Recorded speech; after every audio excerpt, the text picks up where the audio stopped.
Anthropic just dropped the most capable model they have ever released to the public. It's called Claude Fable 5, and here's the part that actually matters for you. It's included free on Pro, Max, Team, and Enterprise plans right now, but only until June 22nd. After that, it comes off subscriptions and moves to token based usage credits. So you've got roughly a 2 week window to put this thing to work on real projects at no extra cost. In this video, I'm going to break down what Fable 5 actually is, what the Mythos tier means, what it costs after the window closes, and how I'd be using these 2 weeks if I were you. Quick context if you're new here. I'm JT.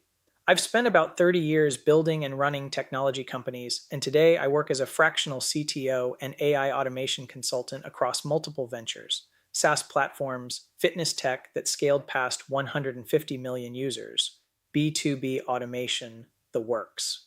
I'm not an AI influencer reading press releases. I build production systems with these models every single day, and my clients pay real money based on whether they actually work. This video is for founders, operators, and consultants, people who are deciding where AI fits in their business, what to pay for, and what to skip. If that's you, here's what you'll walk away with: a clear picture of what Anthropic actually released, the pricing math that matters for your budget, the capabilities worth testing versus the benchmark noise, and a concrete plan for the free 2 week window so you don't waste it. No hype, just the operator's read. Let's get into it. Let's get the naming sorted out first, because Anthropic launched two things and people are already confusing them. Claude Fable 5 and Claude Mythos 5 are the same model under the hood. Same reasoning, same intelligence. The difference is safeguards. Fable 5 is the version they've made safe for general release. Mythos 5 is the version with the cybersecurity safeguards lifted, and it's restricted to Project Glasswing partners, which is a small group of cyber defenders, infrastructure providers, and government collaborators. Both sit in what Anthropic is calling the Mythos class. That's a new tier above Opus. If you've been following along, the first Mythos class model was the Mythos preview that went out through Project Glasswing back in April. Fable 5 is essentially that capability productized and hardened for the rest of us. So no, you're not getting unrestricted Mythos. You're getting the general use version, and honestly, for 99% of the work that founders and operators do, that distinction does not matter at all. Here's where I want you to actually pay attention, because this is the operator part of the video. API pricing is $10 per million input tokens and $50 per million output tokens. That's double Opus. And I already know the comments. Opus was expensive. Now this? Fair.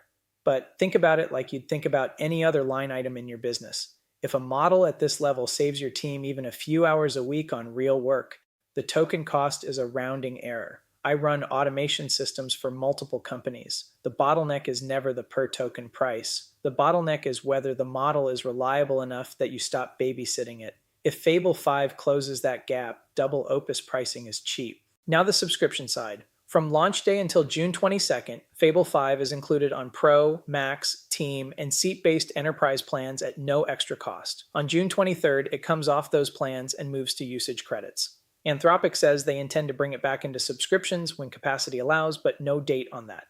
Read between the lines here. They just filed to go public. They are not profitable. Inference at this scale is brutally expensive. This is a company managing compute capacity in real time, and that tells you the demand forecast is serious. On paper, Fable 5 is state-of-the-art on nearly every benchmark they tested. Software engineering, knowledge work, vision, scientific research, legal reasoning. The jumps over Opus 4.8 and GPT 5.5 are real on the charts. My standard disclaimer applies. Benchmarks are marketing until you've run the model on your own workload. I've seen too many models that crush leaderboards and then fumble a basic N8N workflow refactor. But three things in this release genuinely matter for the work you and I do. First, long-running autonomous work. These models can run agentic tasks for much longer stretches than previous Claude models. If you're building agent systems, that's the headline. But a warning from someone who builds these for a living: the model makers benefit when you run more loops and burn more tokens. Most knowledge work does not need an always-on agent swarm. An open-ended autonomous prompt with no guardrails is just a fast way to hit your session limit with nothing to show for it. Systems over shortcuts. Scope the task, define the done state, then let it run. Second, Vision. Claude has been getting steadily better here, and vision is what makes verification loops work.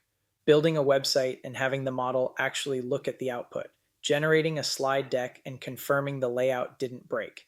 That's where vision improvements turn into real ROI, not party tricks. Third, effort levels. If you've used Opus 4.8 on extra high reasoning, the rough mental model is that Fable 5 on low effort gets you similar quality, slightly cheaper. Then it scales up from there. That's a useful calibration point when you're budgeting tokens. Quick word on Mythos 5, because the hype around it is going to be loud.